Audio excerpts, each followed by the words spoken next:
If you have a really good overhead and also a really good lob, you can do a lot of damage to your opponents. One way to practice your overhead on your own is with the wall.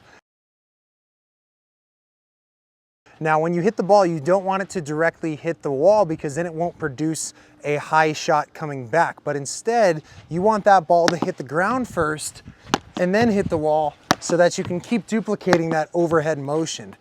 Now, when you first start out pretty close to the wall and play kind of a mini overhead. So you just get the feeling of timing that ball after it rebounds off the wall. And then if I swing a little faster, I'm gonna send that ball a little further and I can create more of a realistic overhead situation. If I get close to the wall and then I hit the ball hard, I can simulate myself having to turn and run back for a difficult lob. So I'll start out close like this, just nice and easy. Then I'll hit it hard. Now I have to turn and run back a little bit. Same thing again.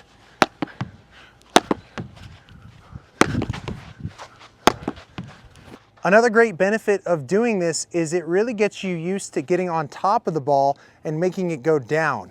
Right? Sometimes I see players and they hit more of a line drive overhead, and it's easy to hit that ball out, and it also makes it harder to win the point. Right? If you have a nice juicy overhead, you want to be able to bounce that ball over your opponent's head who's at the baseline so they have no chance of getting it. And this is how you start developing that concept of bouncing the ball up on your opponent. Another limiting factor that could make it very hard for you to do this is if you're not using a continental grip.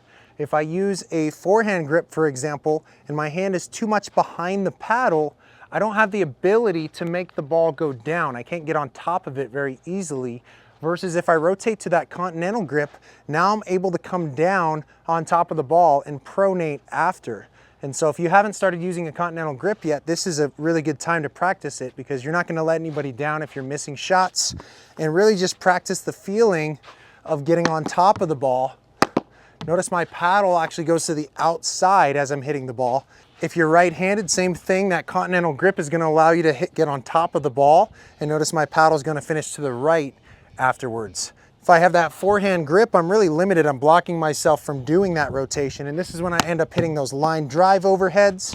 And I also have trouble if the ball starts getting behind me because my opponent hit a really good lob, right? This continental grip allows us to play the ball further back and still be successful.